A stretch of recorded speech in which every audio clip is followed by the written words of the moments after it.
Hi everyone, welcome back. In this video, we will have an introduction to this next unit on matter and energy.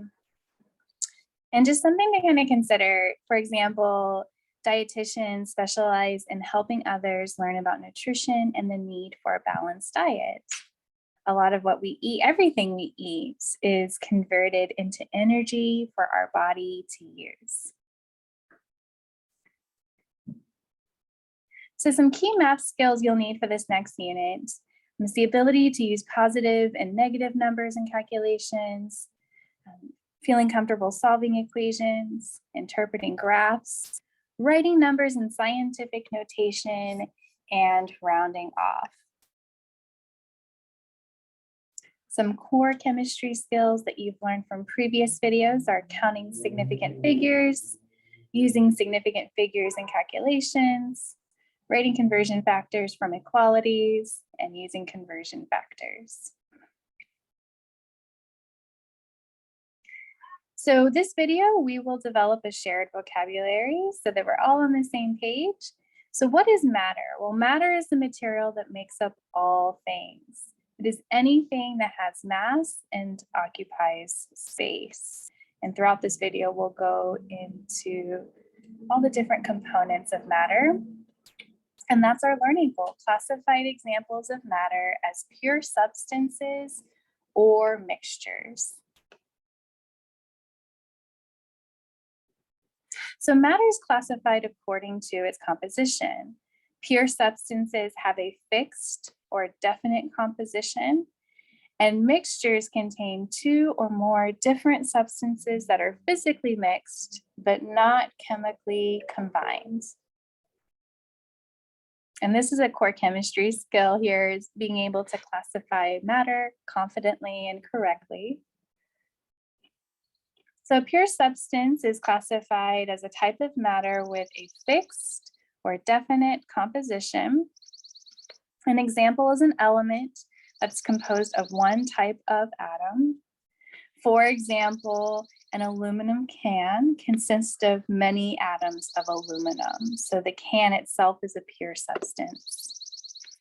A compound that is composed of two or more elements always combined in the same proportion.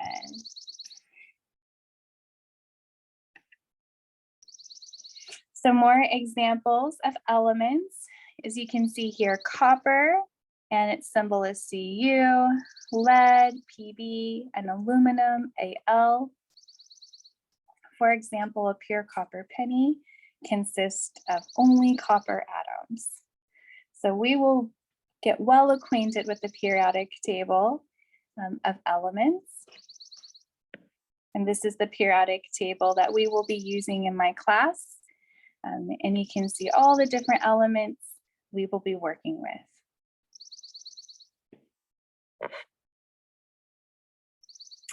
Some examples of compounds that you may come across in your everyday life.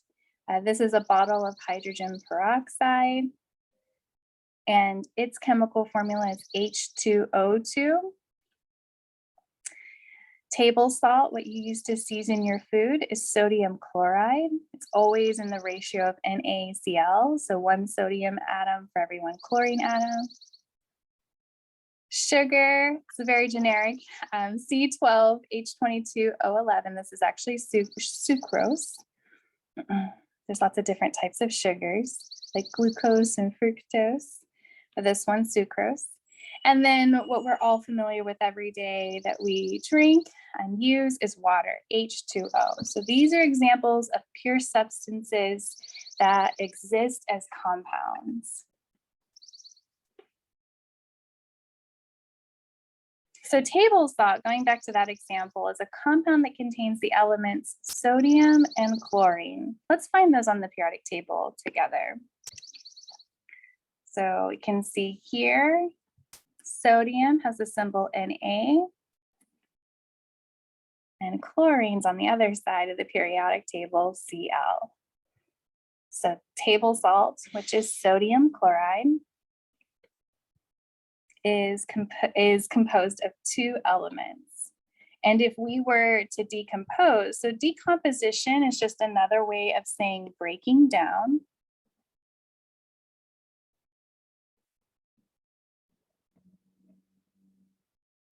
The breaking down of salt, sodium chloride, produces the elements sodium and chlorine. And you can see, like, sodium chloride is a safe substance to eat. We season our food with it. However, sodium metal is quite dangerous and toxic, as well as chlorine gas. So it's really fascinating when these two elements combine, they form something that's edible and delicious.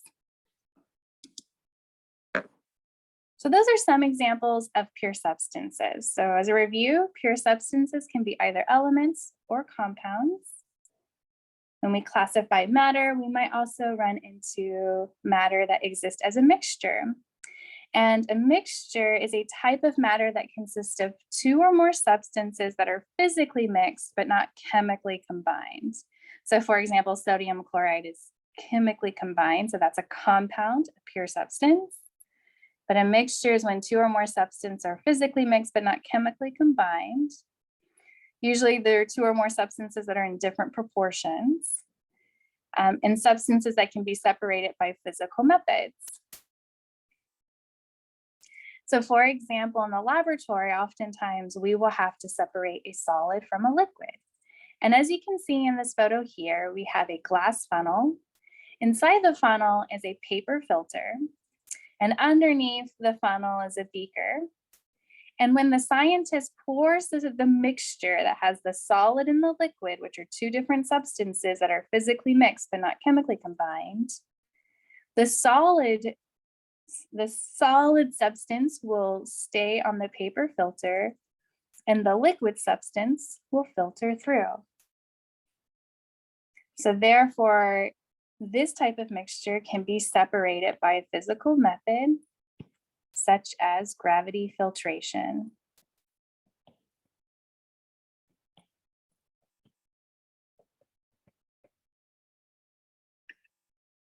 Now, there are two different types of mixtures. The first mixture we will cover is called a homogeneous mixture. And homogeneous mixture, the composition is uniform throughout. The different parts of the mixture are not quite visible. And one of the easiest examples to think about is called brass.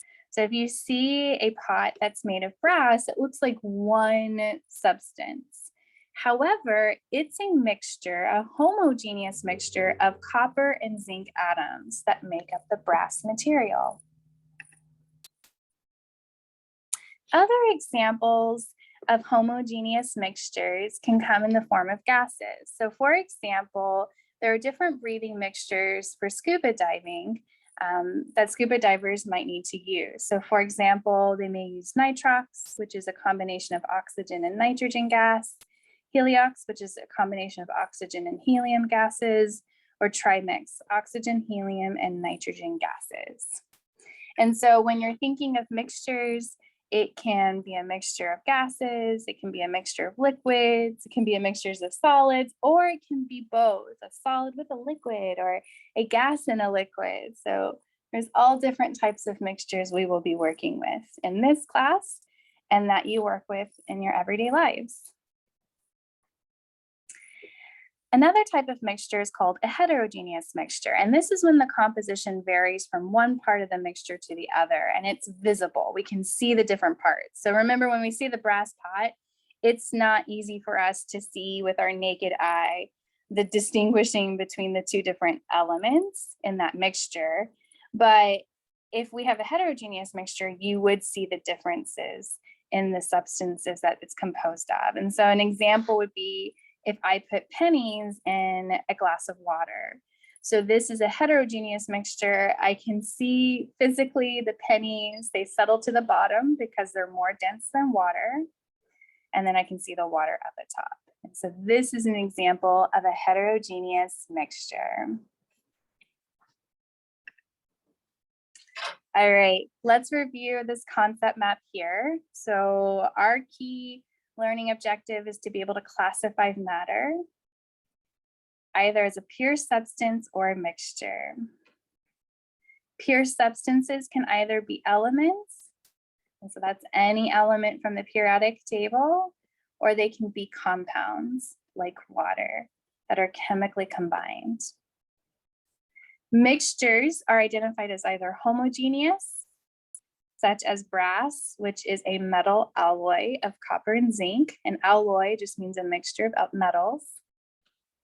And so let me write that down here. Alloy is a mixture of metals. Or a mixture can be heterogeneous, where you can physically see the two different substances or more in your mixture. All right, go ahead, pause the video, try the study check on your own, and then come back and check your work with me. All right, how did you identify pasta and tomato sauce? Is it a pure substance or a mixture? Yep, that's a mixture.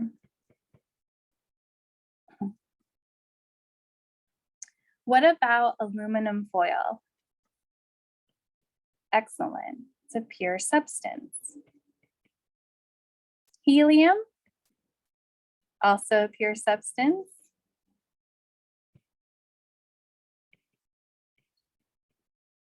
And air, a mixture, excellent.